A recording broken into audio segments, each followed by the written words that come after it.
Assalamualaikum warahmatullahi wabarakatuh. Perkenalkan, saya Retna Wulansari dari SD Negeri 13 Sungai Selan. Pada video saya kali ini, saya akan mempresentasikan tentang diseminasi aksi nyata modul 1.4 Budaya Positif. Perkenalkan, fasilitator saya adalah Ibu Aliyah dan pengajar praktik saya adalah Bapak Fajri Asrullah. Rancangan tindakan untuk aksi nyata.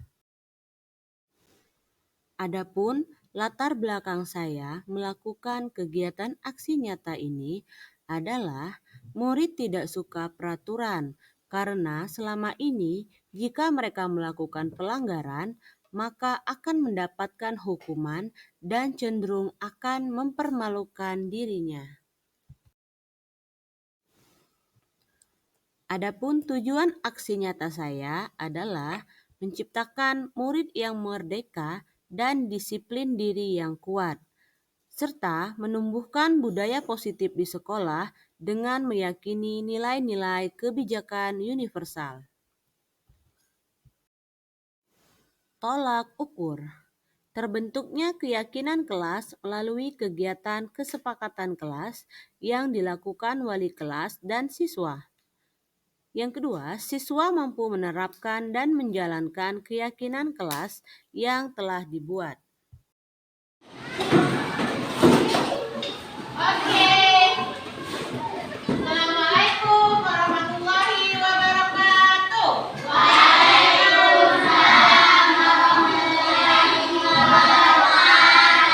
Apa kabar hari ini?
Adapun langkah-langkah tindakan yang akan saya lakukan.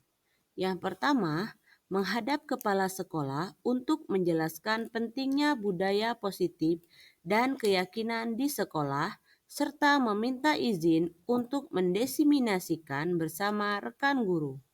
Yang kedua, mengumpulkan rekan guru untuk melakukan diseminasi pemahaman materi budaya positif tentang keyakinan kelas dan segitiga restitusi. Yang ketiga, berkoordinasi dan berkolaborasi dengan wali kelas untuk membuat keyakinan kelas di kelas masing-masing. Yang keempat, memantau, merefleksi, dan mengevaluasi keyakinan kelas yang telah dibuat. Dukungan yang saya butuhkan yang pertama, dukungan dari kepala sekolah, rekan guru, dan murid agar tindakan yang telah disusun dilakukan secara lancar dan menyeluruh. Yang kedua, sarana dan prasarana untuk menumbuhkan budaya positif di sekolah. Yang ketiga, orang tua dalam melakukan budaya positif di rumah. Berikut ini merupakan kegiatan diseminasi di sekolah mengenai pemahaman dan pengalaman budaya positif. Assalamualaikum warahmatullahi wabarakatuh. Waalaikumsalam warahmatullahi wabarakatuh. Yang saya hormati Ibu-ibu SD Negeri 13 Sungai Selan. Pertama-tama saya ingin berterima kasih atas waktu yang telah diberikan. Bapak Ibu bersedia untuk hadir di acara kegiatan workshop saya dalam diseminasi aksi nyata budaya positif di sekolah. Pertama-tama marilah kita panjatkan puji dan syukur kehadirat Allah Subhanahu wa taala yang mana pada siang hari ini kita dapat mengikuti kegiatan workshop ini dalam keadaan sehat walafiat. Oke Bapak Ibu, langsung saja ya kita mulai. Untuk memulai acara ini ada baiknya kita membaca lafaz basmalah. Bismillahirrahmanirrahim. Oke, sebelum saya memaparkan tentang PowerPoint saya tentang budaya positif, pertama-tama Bapak Ibu boleh lihat dulu video yang sudah saya buat kemarin.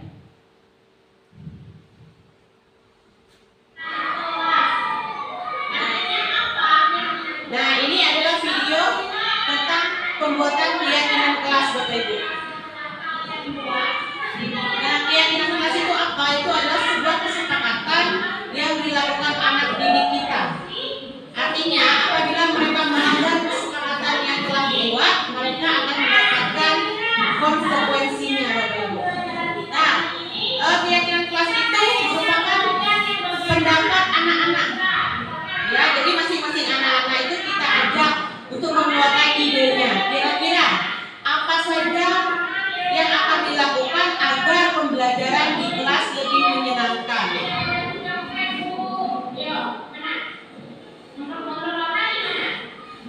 Oke Bapak Ibu ya, kita lanjut. Nah, di sini saya sudah menuliskan salah satu pendapat anak kita. Nah, kita tulis caranya bagaimana? Kita tuliskan misalkan kata anaknya tidak boleh makan dan minum di dalam kelas. Nah, yang kita tuliskan di dalam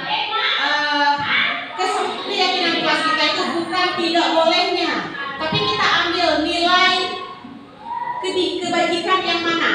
Kira-kira tidak boleh makan dan minum di dalam kelas. Itu artinya tentang kedisiplinan Bapak Ibu. Nah, yang kita tulis di karton kita itu disiplin. Misalkan lagi buanglah sampah pada tempatnya.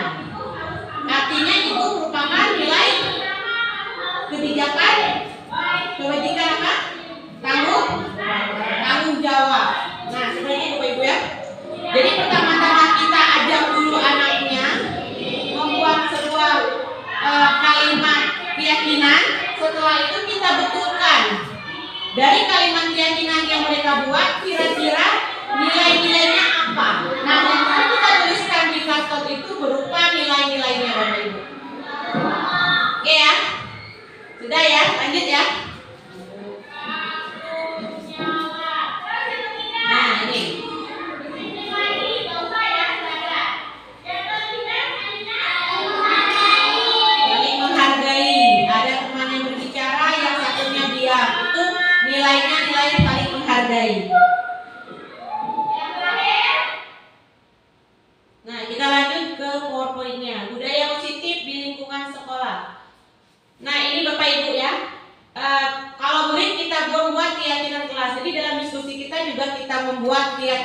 kelas kita.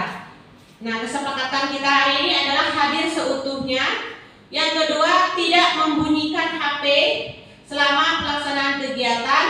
Yang ketiga, saling menghormati dan menghargai. Yang keempat, jika salah satu orang berbicara, yang lain juga mendengarkan. Nah, latar belakangnya, suasana positif sangat mendukung dalam pencapaian pembelajaran yang kondusif. Ya, karena dengan suasana yang positif, murid dan guru akan menemukan suatu kondisi pembelajaran yang menyenangkan, sehingga proses pembelajaran dapat berjalan tanpa adanya suatu beban. Tapi suatu kebutuhan suasana positif juga akan membantu menggerakkan moral positif bagi murid, Bapak Ibu, sehingga karakter murid tidak hanya terbentuk dari akademik atau intelektualnya, tetapi juga dari lingkungan yang ada. Nah, ini tujuan diadakannya kegiatan kita hari ini. Yang pertama, memahami konsep pendidikan menurut Ki Hajar Dewantara, dihubungkan dengan konsep budaya dan lingkungan positif di sekolah yang berpihak pada murid. Yang kedua, melakukan evaluasi dan refleksi tentang praktik disiplin dalam pendidikan Indonesia secara umum untuk mendapatkan pemahaman baru mengenai konsep disiplin positif untuk menciptakan murid dengan profil pelajar Pancasila. Dan yang ketiga, memahami peran sebagai guru untuk membangun budaya positif dengan menerapkan konsep disiplin positif dalam berinteraksi dengan murid. Nah, ini ada pertanyaan pemantik Bapak Ibu. Yang pertama, hukuman dapat mendisiplinkan anak. Kira-kira ibu-ibu setuju nggak? Hukuman dapat mendisiplinkan anak. Setuju nggak, Bu Yana? Setuju. Oke, alasannya Bu? Ya, menurut saya kalau anak kita berhukuman dapat mendisiplinkan anak itu maksudnya gini, Bu Reno. Apabila kita memberikan suatu hukuman kepada anak itu, anak tidak akan mengulangi ke depannya. Itu saja, Bu Reno. Oke ya. Jadi menurut Bu Yohana, hukuman dapat mendisiplinkan anak. Oke, jadi hukuman yang seperti apanya ya Bapak Ibu? Hukuman yang dapat mendisiplinkan anak itu contohnya hukuman yang tidak berupa kekerasan. Ya, mungkin kita boleh memberikan hukumannya mengambil sampah ya. Oke, yang kedua, pemberian hukuman dengan hal positif seperti membaca atau membersihkan halaman sekolah dapat meningkatkan disiplin anak. Setuju tidak, Bu Habibie? Setuju, karena di dalam hukuman seperti membaca itu juga membantu anak memperlancar dan juga mencintai dunia membaca. Kemudian kalau membersihkan halaman itu adalah sebagian daripada iman. Sangat setuju. Oke, terima kasih. Terus yang pertanyaan ketiga, memberi penghargaan dapat meningkatkan motivasi belajar anak. Nah, gimana kira-kira tuh? Setuju tidak, Bu Hastuti? Setuju, karena dengan kita memberikan penghargaan itu kan tidak harus dalam bentuk barang kan, bisa dengan pujian misalnya. Iya, Seperti itu. Oke ya, jadi motivasi itu penghargaannya tidak berupa barang atau uang ya Bapak Ibu, jadi berupa ucapan. Kita mengucapkan kalimat misalkan, wah bagus sekali kucit rambutnya, wah kamu pintar sekali nak. Nah, itu juga merupakan kalimat penghargaan untuk anak kita Bapak Ibu ya. Oke, kita lanjut. Nah, budaya positif. Apa sih budaya positif? Budaya positif itu merupakan nilai-nilai keyakinan dan kebebasan di sekolah yang berpihak pada murid ya. Jadi kebebasan di sini yaitu kebebasan yang berpihak pada murid agar murid dapat berkembang menjadi pribadi yang kritis, penuh hormat dan tanggung jawab Bapak Ibu ya. Nah, ada ya. Ada 6 elemen dalam budaya positif. Yang pertama, disiplin positif dan nilai-nilai kebajikan universal. Ya, tadi video yang pertama yang sudah saya sampaikan itu salah satunya tentang keyakinan kelas Bapak Ibu ya, budaya positif ya. Yang kedua, teori motivasi, hukuman dan penghargaan dan restitusi. Yang ketiga, keyakinan kelas. Yang keempat, kebutuhan dasar manusia dan dunia berkualitas. Yang keenam, posisi kontrol. Yang kelima, posisi kontrol. Yang keenam, segitiga restitusi. Nanti di akhir video juga ada segitiga restitusi, nanti saya sampaikan Bapak Ibu. Nah, disiplin positif merupakan suatu cara penerapan disiplin tanpa kekerasan dan ancaman.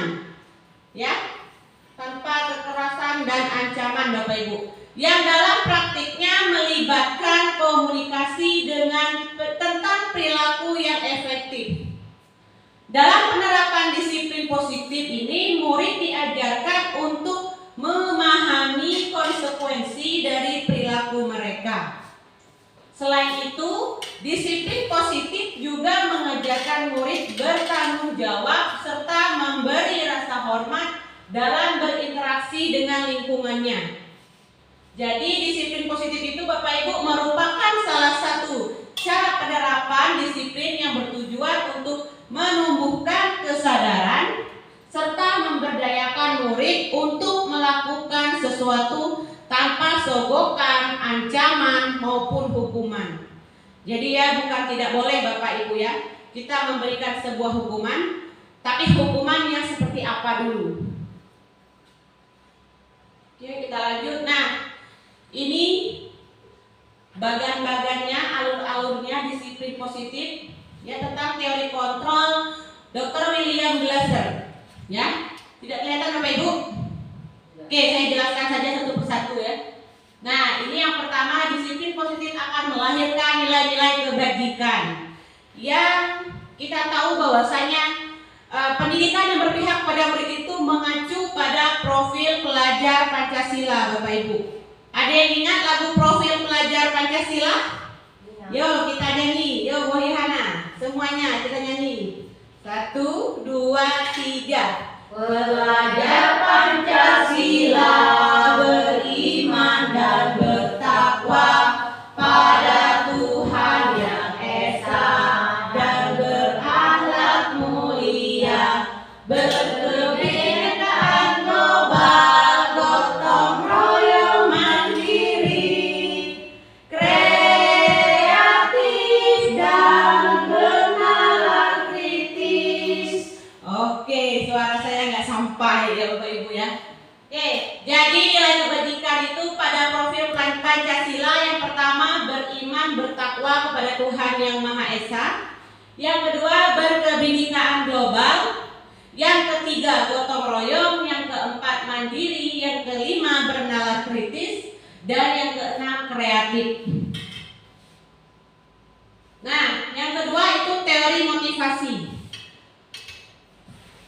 Teori motivasi eksternal Bapak Ibu. Nah, motivasi eksternal itu adalah motivasi yang datangnya dari luar, ya. Kira-kira apa yang akan terjadi apabila saya tidak melakukannya? Nah, itu adalah pertanyaan di dalam diri anak, itu terjadi dari motivasi eksternal ya. Yang kedua, apa yang akan saya dapatkan apabila saya melakukannya?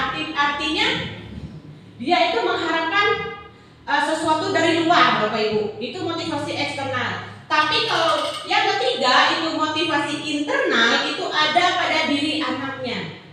Kira-kira saya akan menjadi orang yang seperti apa? Jadi dia melakukan sesuatu itu bukan atas kehendak dari luar atau bukan dorongan dari luar, melainkan dari diri mereka sendiri. Nah, sebenarnya teori motivasi itu yang lebih bagusnya itu teori internal, ya, karena itu motivasi dari diri anak. Ya, percuma Bapak Ibu seseorang memaksakan kehendak orang lain, tapi orang itu tidak adanya niat di dalam hati mereka. Jadi otomatis tidak akan menghasilkan sesuatu yang baik. Contohnya misalkan orang tua memaksakan kehendak anaknya, "Nak, kamu masuk pesantren biar kamu pintar agama." Iya, semua orang tua mengharapkan seperti itu. Tapi di dalam diri anaknya bagaimana? Dia mau tidak kira-kira masuk pesantren? Nah, seperti itu Bapak Ibu contohnya. Jadi intinya harus ada niat dulu di dalam diri anaknya. Oke, kita lanjut ya. Nah, selanjutnya bentuk program kebajikan. Dalam memberikan apresiasi atau pengakuan, perlu diingat Bapak Ibu, yang pertama, beri dukungan secara khusus. Yang kedua, beri pengakuan secara pribadi. Yang ketiga, beri pengakuan kepada semua murid secara bergantian ya. Kita jangan pilih kasih Bapak Ibu. Ya, jangan murid itu aja yang kita kasih pengakuannya. Jadi secara bergantian. Yang keempat, beri pengakuan secara konsisten. Ya, jangan hari ini kamu bilang Bapak Ibu bilang anak itu cantik, besoknya bilang anaknya jelek. Ya, jadi tidak konsisten Bapak Ibu. Nah, yang selanjutnya fokus pada proses. Oke, lanjut ya. Contoh apresiasi kebajikan. Nah, begini Bapak Ibu. Kemarin saya perhatikan, artinya seorang guru itu memperhatikan muridnya. Berarti guru itu mempunyai empati yang besar sekali kepada muridnya. Pada saat misalkan situasinya seorang anak menolong teman, satu teman ditolong dengan teman yang lain, misalkan Budi misalkan menolong Ani. Nah, tindakan yang dilakukan Budi itu ternyata dilihat oleh gurunya. Gurunya berempati sehingga dia mengucapkan kata-kata, "Kemarin saya perhatikan." Nah, itu ucapan seorang guru Bapak Ibu ya. Nah, saya menghargai nak. Saya menghargai apa yang sudah kamu lakukan nak. Nah, itu juga contoh pengakuan. Terus terima kasih untuk. Nah, itu merupakan nilai kebajikannya, rasa tanggung jawab Bapak Ibu ya. Kita lanjut. Nah, apa sih perbedaan antara hukuman dan konsekuensi? Yang pertama, mencatat 100 kali di dalam buku kalimat "saya tidak akan terlambat lagi." Yo, Bu Luciana, kira-kira hukuman atau konsekuensi Bu Luciana? Hukuman. Hukuman ya? Iya. Oke, hukuman. Yang kedua, lari mengelilingi lapangan basket 2 kali karena terlambat hadir. Ayo Ibu Asfidawati, itu hukuman atau konsekuensi? Hukuman. Oke, sudah pintar ya.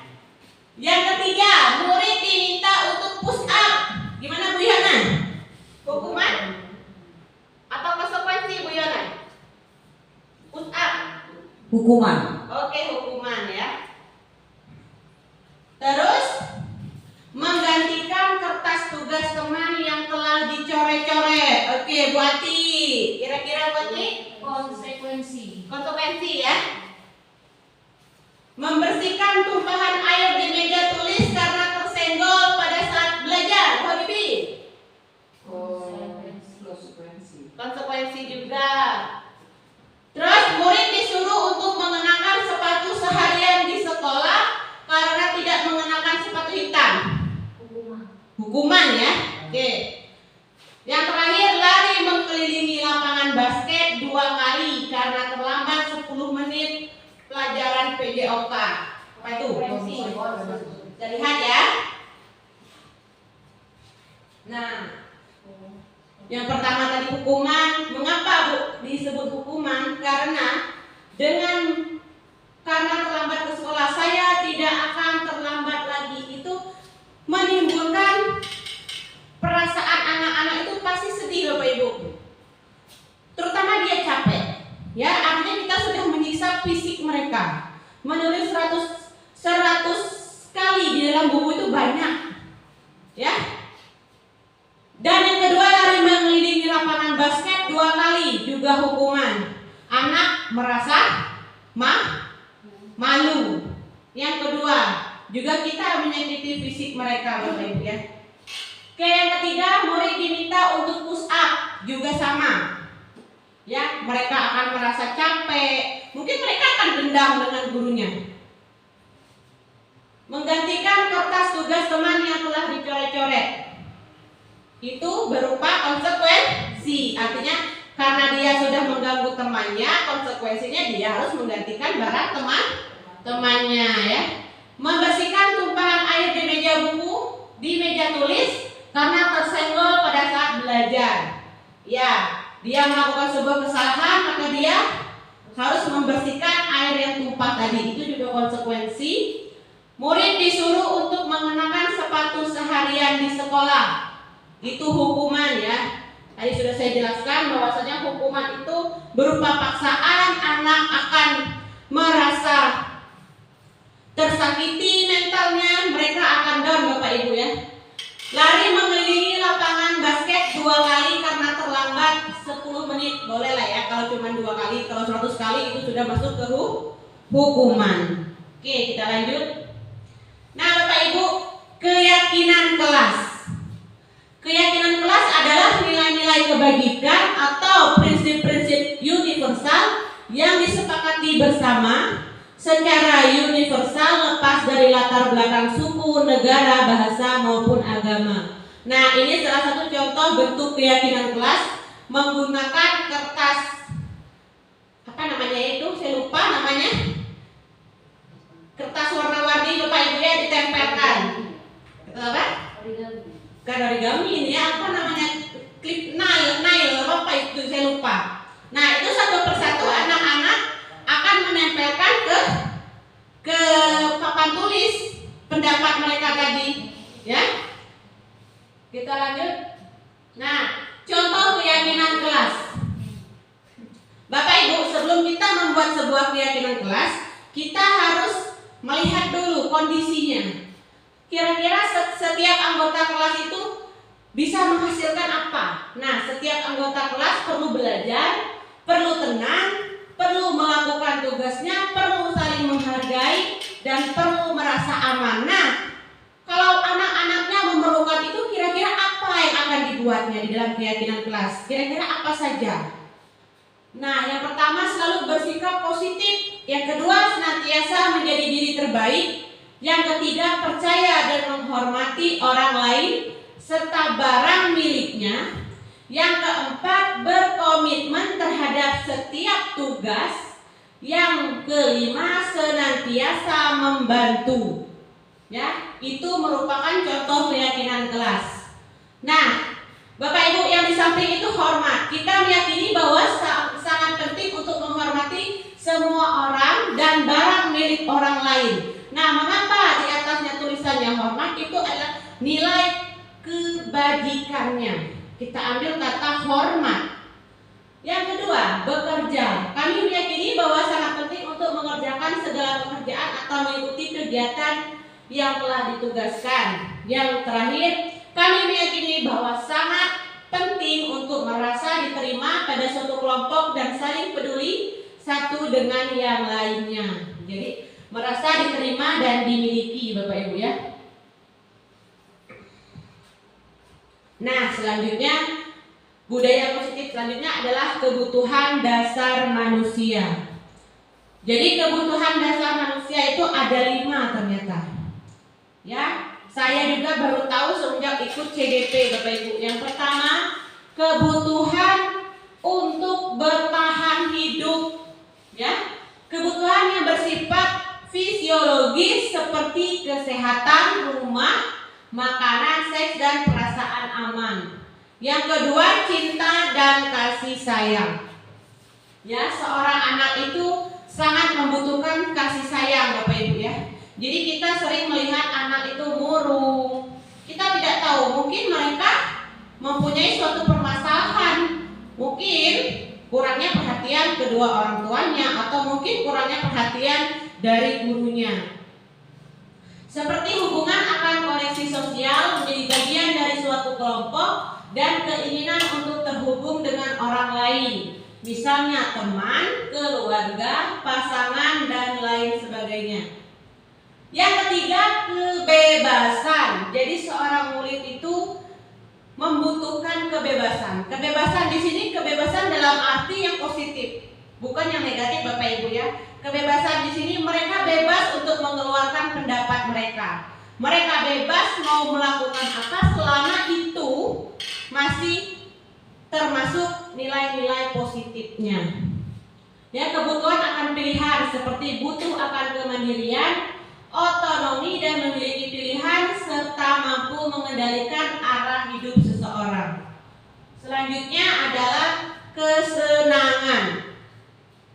Ya, jelas kita tahu apalagi anak-anak SD Bapak Ibu ya. Mereka butuh sekali kesenangan. Mereka belajar juga pasti saya rasa mereka lebih suka dengan sambil bermain.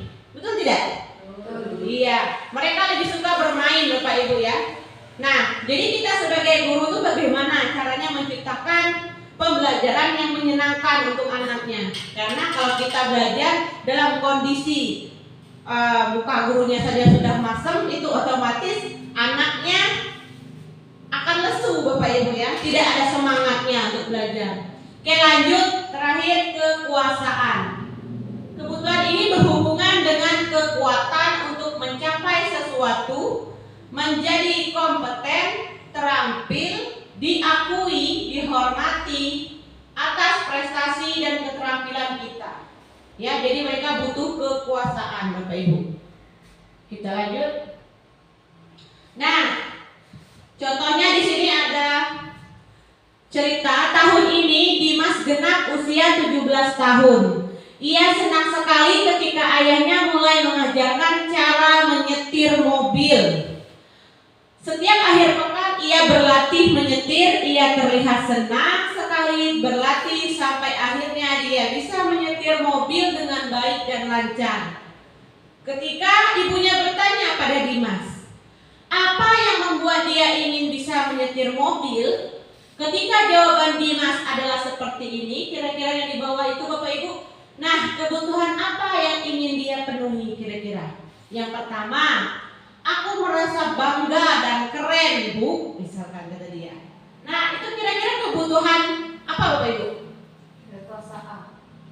Nah, kebutuhan untuk bertahan hidup, cinta dan kasih sayang, kebebasan, kesenangan atau kekuasaan? Nah, aku merasa bangga dan keren. Kekuasaan ya. Oke, kita lanjut, berarti kita lihat ya. Aku senang bisa pergi ke tempat-tempat yang aku suka. Kesenangan. Iya, kesenangan. Biar bisa jalan-jalan naik mobil sama teman-temanku. Bebas ya, dia merasa bebas mau kemana-kemana dengan temannya, ya bebas. Yang terakhir, menyetir mobil itu seru. Kesenangan. Oke, kita lihat. Ceng. Aku senang bisa pergi ke tempat-tempat yang aku suka, itu ternyata kasih sayang dan merasa diterima. Aku merasa bangga dan keren, ya penguasaan ya Bapak Ibu ya. Oke, kita lanjut. Sudah sedikit paham ya. Nah, ada ilusi yang kedua. Dinda seorang anak kelas 3 SD. Begitu tiba di rumah sepulang dari sekolah, menangis dan mengadu pada ibunya bahwa dia benci pada Ibu Rani gurunya. Menurut Anda, kebutuhan apa yang berusaha dipenuhi oleh Dinda? Jika jawabannya seperti ini, bila Anda berada di dalam posisi Ibu Rani dan mendengar informasi dari ibunya Dinda tentang perasaan Dinda hari ini, coba kita lihat. Yang pertama, ibu guru bilang aku tidak boleh bersenandung sewaktu mengerjakan tugas. Katanya kelas harus tenang, tidak ada suara, kan gak seru jadinya. Kira-kira kebutuhan apa Bapak Ibu? Kesenangan ya? Tidak boleh bersenandung sewaktu mengerjakan tugas. Artinya dia tidak boleh bebas. Oke, yang kedua, ibu guru tidak menyapaku hari ini, padahal aku pakai jepit rambut baru. Iya, kasih sayang, dia minta diperhatikan Bapak Ibu. Yang kedua, aku bosen. Masa belajarnya cuma gitu-gitu aja? dengerin ibu guru aja, nah dia bosen. Kira-kira kebebasan ya. Lanjut ya. Aku sebel gambarku tidak rapi, malah ibu guru menunjukin ke teman-temanku di depan kelas. Dia sebel. Yo Bapak, kita lihat ya. Jadi yang pertama tadi itu kesenangan ya. Jadi dia itu, aku tidak boleh bersenandung, artinya dia tidak boleh bersenang-senang Bapak Ibu. Yang kedua, iya kasih sayang dan rasa diterima. Yang ketiga, aku bosan, masa belajarnya cuma gitu-gitu aja. Dia tidak bebas ya, dia tidak bebas berkreasi maksudnya di sini Bapak Ibu. Yang keempat, aku sebel gambarku tidak rapi, malah ibu guru nunjukin ke teman-temanku di depan kelas. Itu penguasaan, artinya dengan gambar yang dia buat yang tidak bagus tadi, ya, gurunya malah nunjukin ke temannya, artinya kekuatan dalam dirinya dia malu. Kekuatannya kok kelemahannya kok disampaikan ke orang lain, padahal dia membutuhkan kekuasaan ya Bapak Ibu. Kekuatan di dia itu ya Bapak Ibu ya. Paham Bapak Ibu? Paham Bapak Ibu? Paham ya. Selanjutnya 5 polisi kontrol. Yang pertama penghukum.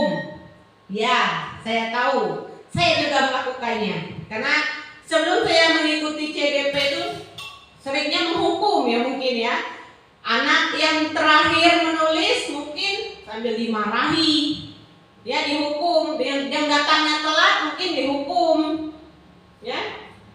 Nah, orang-orang yang menjalankan posisi penghukum senantiasa mengatakan bahwa sekolah memerlukan sistem atau alat yang dapat lebih menekan murid-murid lebih dalam lagi. Contoh kalimatnya, patuhi aturan saya atau awas.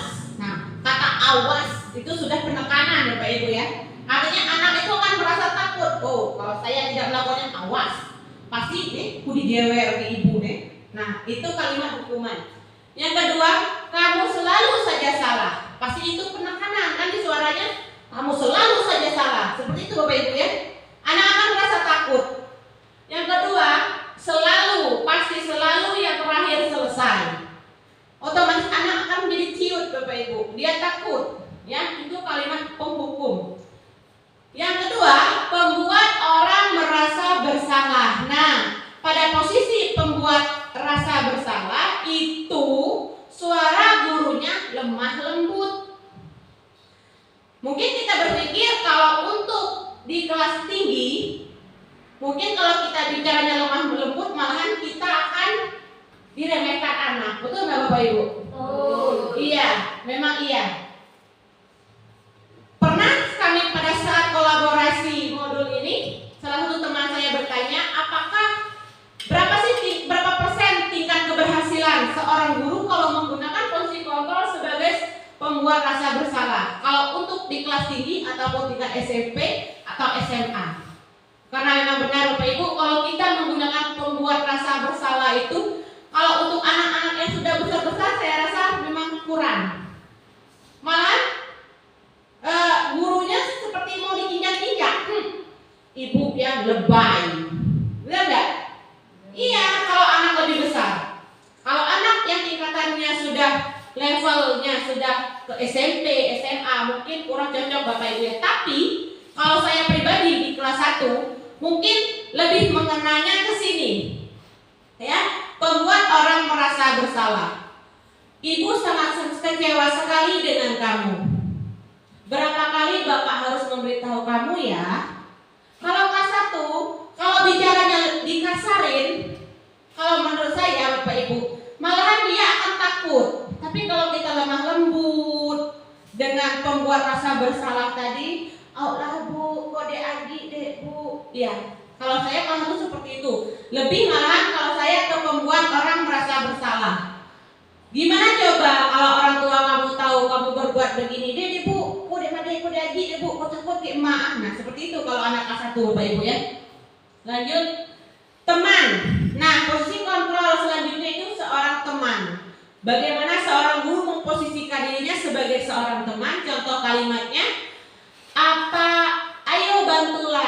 bapak ya, yo bantulah demi ibu, naiklah ibu dimarah kepala sekolah. Nah itu sebagai teman, artinya kita dekati anak, kita mengucapkan bantuan dengan alasan takut kita dimarahin atasan. Itu juga kalimat untuk posisi kontrol sebagai seorang teman. Ya sudah, kali ini tidak apa-apa, nanti ibu bantu bereskan. Ya itu juga sebagai teman Bapak Ibu ya. Nah yang keempat, pemantau. Pemantau itu seperti apa? Pemantau ini lebih ke penekanan pada peraturan-peraturan dan konsekuensi.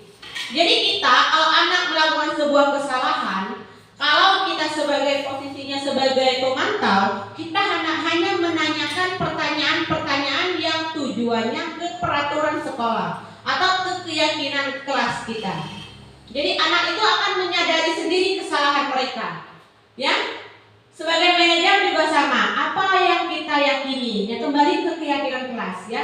Pada saat pendidikan CGP ini saya ternyata dari kelima posisi kontrol ini Bapak Ibu, yang lebih disetujui, yang lebih menurut pemikiran Ki Hajar Dewantara itu posisi kontrol, pemantau dan manajer itu yang terbaik. Ya, jadi kita sebagai guru hanya mengarahkan, ya, kita hanya mengarahkan kira-kira kesalahan anak-anak itu seperti apa, penanganannya seperti apa, kira-kira keyakinannya kemana. Jadi kita hanya mengarahkan. Lanjut ya. Nah, segitiga restitusi. Segitiga restitusi merupakan suatu proses menciptakan kondisi bagi murid untuk memperbaiki kesalahan mereka, sehingga mereka bisa kembali pada kelompok mereka dengan karakter yang lebih kuat. Nah, pada segitiga restitusi itu ada 3. Yang pertama, menstabilkan identitas Bapak Ibu. Nah, menstabilkan identitas itu kita memberikan ketenangan. Misal anak melakukan sebuah kesalahan, mungkin kalau bahasa kampungnya mereka berjagor. Nah posisi kalau dia dipanggil gurunya, pasti kan nyawanya sambil marah-marah kan Bapak Ibu. Nah pada saat anak dalam kondisi seperti itu, kita tidak boleh langsung menanyakan ke intinya. Ternyata kita tuh harus menstabilkan kondisi anak itu. Kita tenangkan dulu Bapak Ibu ya. Itu pada tahapan menstabilkan identitas. Nah yang kedua adalah validasi tindakan yang salah. Ini Bapak Ibu ya. Ini secontoh kalimat yang digunakan pada saat menstabilkan identitas. Yang pertama, berbuat salah itu tidak apa. Tidak ada manusia yang sempurna. Artinya kalau seorang guru menyebutkan kalimat-kalimat itu, murid itu akan melemah. Oh, berarti guru-guru dulu juga pernah seperti itu. Ya, dia tidak rasa ketakutan yang ada di diri mereka itu akan sedikit demi sedikit menghilang Bapak Ibu. Karena dengan omongan gurunya yang lembut, dengan bahasanya yang lembut, dan juga dengan kalimatnya yang seperti ini, insya Allah murid akan lebih tenang. Nah, contoh lain, saya juga pernah melakukan kesalahan seperti itu. Bapak Ibu tidak tertarik mencari siapa yang salah, tetapi mencari solusinya dari permasalahan ini. Kamu berhak merasa begitu. Artinya selain kita mendukung anak, bukan mendukung dalam arti mendukung mereka membuat kesalahan ya. Maksudnya itu dalam menstabilkan identitasnya, kita tenangkan dulu supaya anak itu lebih stabil Bapak Ibu ya. Yang kedua, validasi tindakan yang salah. Nah, di sini kita menanyakan, padahal kamu bisa melakukan yang lebih buruk dari ini ya, kamu pasti punya alasan mengapa melakukan itu. Nah itu menvalidasi tindakan yang salah. Kita tanyakan alasannya. Terus kamu patut bangga pada dirimu sendiri, karena kamu telah melindungi sesuatu yang penting buat kamu. Kamu boleh mempertahankan sikap itu, tapi kamu harus menambahkan sikap yang baru. Nah itu validasi tindakan ya. Memiliki seorang guru yang memahami teori kontrol pasti akan mengubah pandangannya dari teori stimulus respon ke cara berpikir proaktif Bapak Ibu. Nah yang terakhir adalah menanyakan keyakinan. Nah, contohnya, apa yang kita percaya sebagai kelas atau keluarga? Apa nilai-nilai umum yang telah sepakat? Apa bayangan kita tentang kelas yang ideal? Kamu mau jadi orang seperti apa? Nah, akhirnya kita kembali ke keyakinan kelas, Bapak Ibu. Nanti akan saya tampilkan salah satu video yang sudah saya lakukan.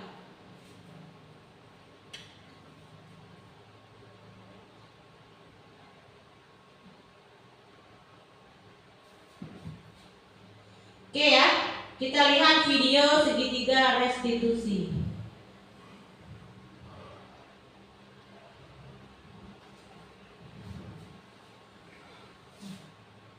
Ahmad, tadi Ibu mendapat laporan dari ketua kelas, katanya kamu bertengkar dengan Rafinda ya? Iya Bu, tapi saya ada salah pindah untuk tugas saya Bu. Oh begitu, ya wajar lah kalau kamu marah ketika Ibu ada di posisi kamu, Ibu juga pasti akan berbuat hal yang sama. Iya Bu. Lalu apa yang kamu lakukan terhadap Rafinda? Saya marah-marah Bu, saya manggil-manggil Rafinda, apa sadar saya mau Rafinda Bu.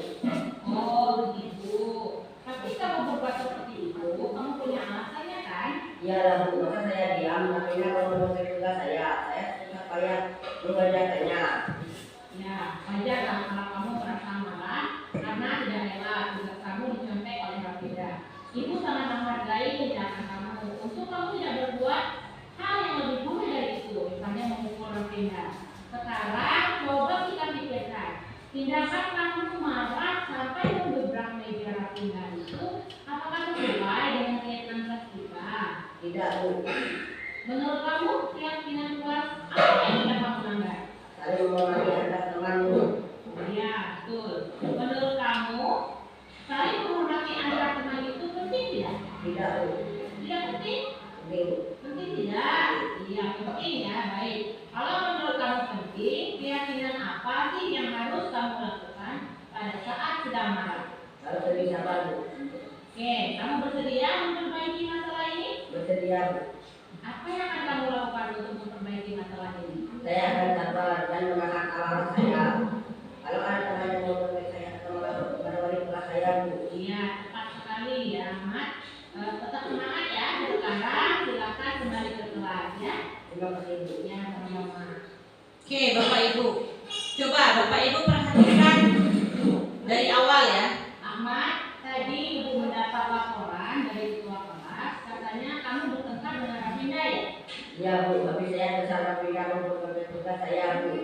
Oh begitu, ya wajar lah kalau kamu marah dan kesal. Ketika Ibu ada di posisi kamu, Ibu juga. Nah, wajarlah kalau kamu merasa kesal. Jika Ibu berada di posisi kamu, Ibu juga akan melakukan hal yang sama. Nah, itu merupakan tahapan menstabilkan identitas Bapak Ibu, ya. Karena apa? Dia menenangkan siswanya. Dia berusaha agar siswanya emosinya itu mereda, ya. Jadi dia membetulkan dulu perasaan anaknya. Oke, kita lanjut ya. Akan berbuat hal yang sama. Iya Bu, Lalu apa yang kamu lakukan terhadap Rafinda? saya marah-marah Bu, saya manggil-manggil Rafinda, apa sadar saya mau Rafinda Bu. Oh begitu. Tapi kamu berbuat seperti itu, kamu punya alasannya kan? Iya lah Bu, masa saya diam, Rafinda kalau menuntut tugas saya susah payah mengerjakannya. Saya menanyakan alasan, pasti kamu punya alasan. Nah itu adalah validasi tindakan yang salah. Jadi saya menanyakan alasan, artinya dia melakukan sesuatu itu punya alasan. Kenapa dia sampai marah? Karena Rafinda tadi mencontek. Jadi dia menanyakan, memvalidasi tindakan pada tahapan ini Bapak Ibu ya, menanyakannya. Kalau kamu merasa marah karena tidak rela tugas kamu dicontek oleh Rafinda, Ibu sangat menghargai tindakan kamu. Untuk kamu tidak berbuat hal yang lebih buruk dari itu, misalnya ini juga validasi tindakan. Coba kita pikirkan, tindakan kamu marah sampai mendobrak meja Rafinda itu, apakah sesuai dengan keyakinan kelas kita? Ini tahapan terakhir Bapak Ibu, menanyakan keyakinan yang sudah kamu langgar. Saling memahami anak teman Bu. Iya, betul. Menurut kamu, saling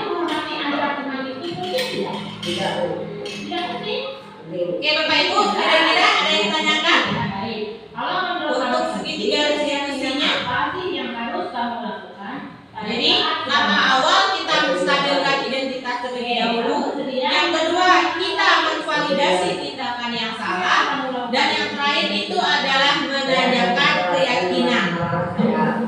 Kalau ada teman yang mau saya, pada wali kelas saya, Bu. Iya, tepat sekali ya, Ahmad. Tetap semangat ya. Sekarang silakan kembali ke kelas ya. Terima kasih Bu katanya. Nah, oke, sekarang kita lanjut ke PowerPoint tadi.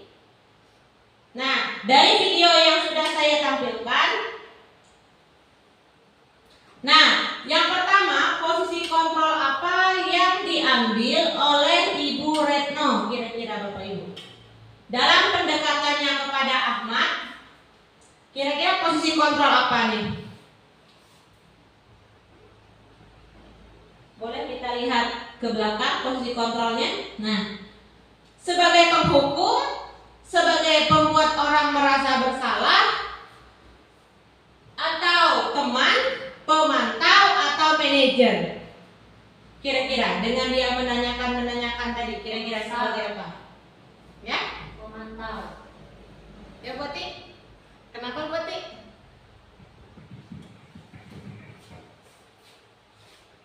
Pemantau, karena Bu Retno sudah menanyakan alasan mengapa si anak bisa berbuat begitu pada temannya. Oke, ada yang lain? Boleh menambahkan? Bu Bibi? Manajer karena guru berbuat sesuatu bersama dengan murid, mempersilahkan murid untuk mempertanggungjawabkan apa yang telah dilakukan. Oke. Ada yang lain Bapak Ibu? Bu Yana?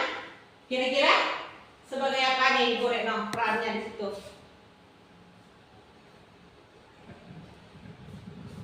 Sebagai manajer juga, karena di situ guru berbuat sesuatu bersama dengan murid.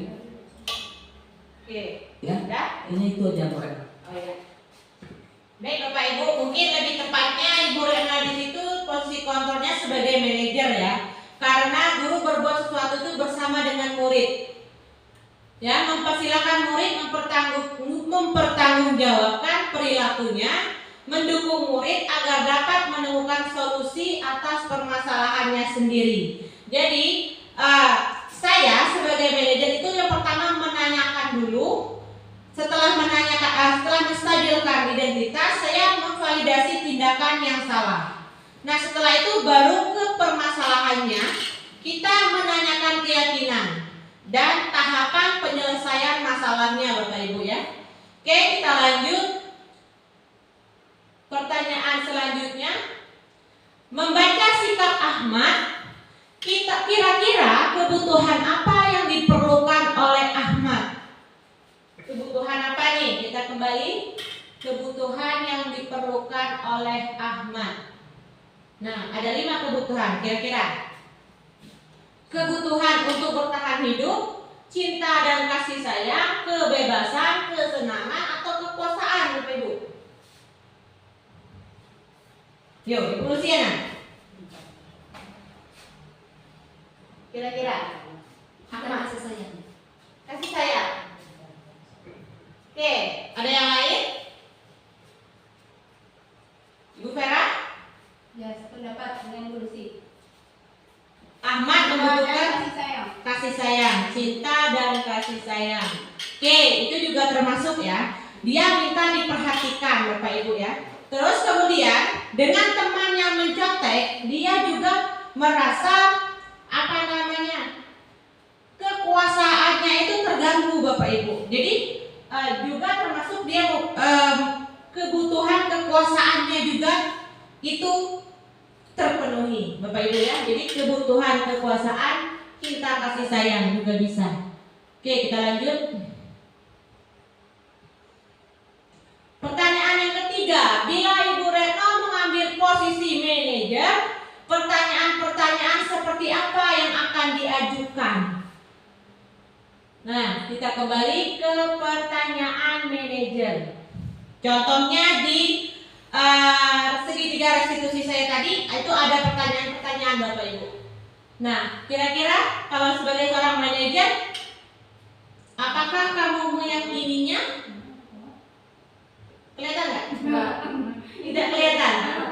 Jika kamu meyakininya,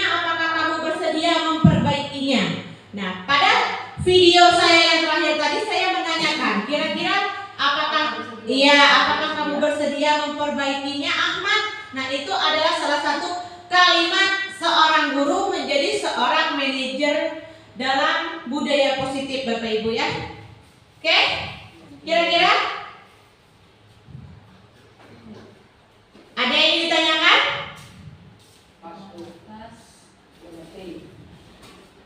Oke? Ada yang ditanyakan tidak? Untuk keyakinan kelasnya?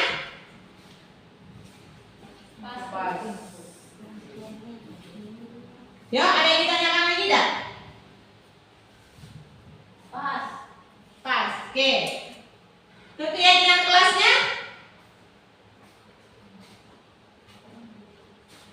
Kira-kira keyakinan kelasnya berapa? Ulangi videonya Bu, biar lebih jelas lagi. Ya, di keyakinan kelasnya ya. Oke, kita lihat video keyakinan kelas lagi.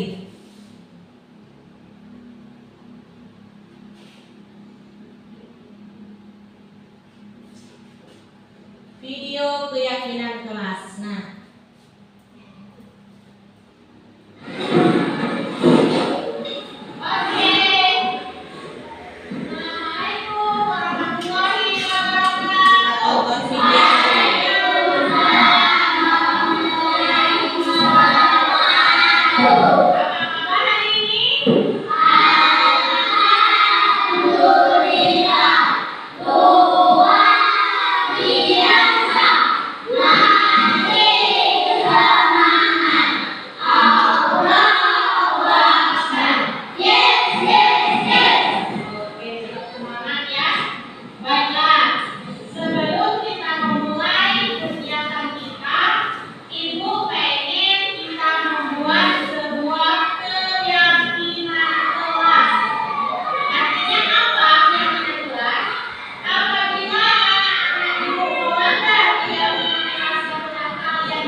melakukan keyakinan kelas terlebih dahulu. Bahwasanya saya tarik kesimpulan dari keyakinan kelas yang sudah dibuat tadi itu ada nilai disiplin, tanggung jawab, menghargai. Nah, jadi cukup dituliskan 3 saja Bapak Ibu. Oke, masih ada pertanyaan Ibu Lucy tentang keyakinan kelas? Sudah. Oke. Jadi Yang lain? yang di belakang tuh nggak perlu ditulis. Ya? Kata-kata di belakang tuh nggak perlu ditulis. Tidak. Iya. Cukup disiplin. Iya. Jadi dia sudah ke globalnya Bapak Ibu. Jadi kata tidak itu tidak boleh dituliskan ternyata. Ya? Oke, ada pertanyaan lagi?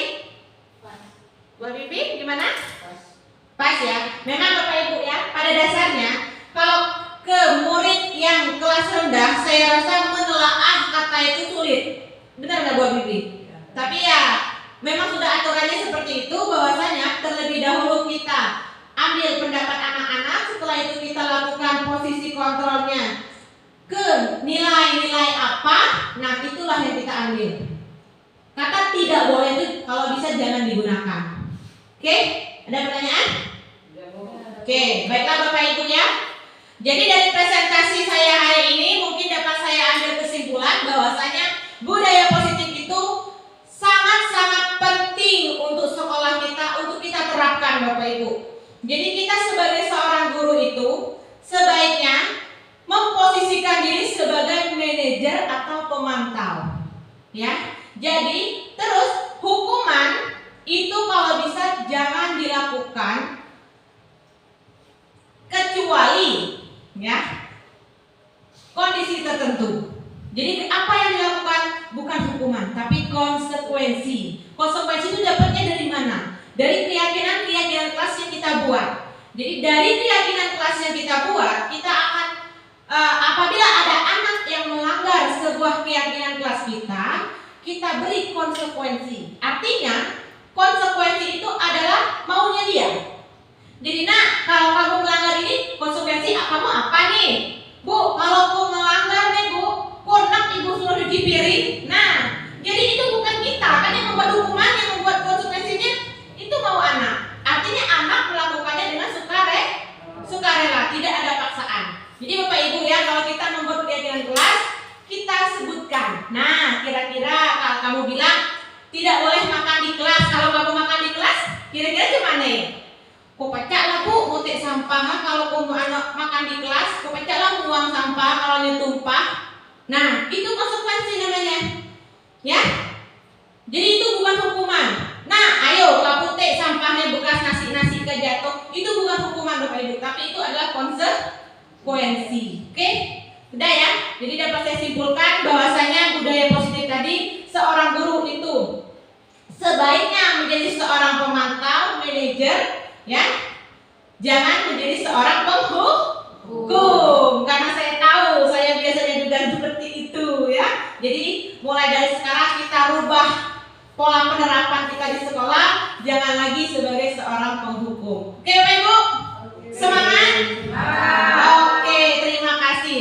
Baiklah Bapak Ibu, mungkin hanya itu kegiatan workshop saya hari ini. Terima kasih atas waktu yang telah disempatkan pada sore hari ini. Akhir kata saya ucapkan wabillahi taufiq wal hidayah. Wassalamualaikum warahmatullahi wabarakatuh.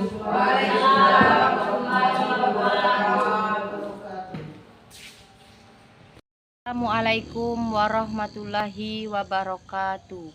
Saya Ibu Hasuti Handayani selaku rekan sejawat saya Ibu Retno Wulansari, calon guru penggerak angkatan ke-10. Menurut saya, Ibu Retno Wulansari sudah memberikan paradigma baru dalam penerapan budaya positif di sekolah. Terdapat pengaruh yang sangat luar biasa yang ditunjukkan Ibu Retno Wulansari tentang budaya positif. Saya sangat tertarik untuk menerapkannya dalam kelas, terutama tentang budaya positif. Semoga materi yang diberikan Ibu Retno ini memberikan inspirasi dan bisa dilaksanakan bagi rekan-rekan di sekolah kami ini. Demikian yang dapat saya sampaikan. Assalamualaikum warahmatullahi wabarakatuh. Assalamualaikum warahmatullahi wabarakatuh. Saya Ati Rohati, SPD SD. Saya rekan Bu Retno Wulansari dari SD 13 Sungai Selan. Menurut saya, dari apa yang sudah dipaparkan oleh Bu Retno Wulansari tentang budaya positif, itu sangat bagus untuk diterapkan di sekolah ini, terutama mengenai disiplin positif untuk siswa. Masih banyak siswa yang disiplin karena faktor eksternal, bukan dari bahan dalam dirinya. Untuk kami sebagai guru juga sangat baik, karena kita jadi tahu bagaimana memposisikan diri kita kepada siswa. Saya kira hanya itulah yang dapat saya sampaikan. Wabillahi taufiq wa hidayah. Wassalamualaikum warahmatullahi wabarakatuh. Terima kasih. Salam guru penggerak. Tergerak, bergerak, menggerakkan.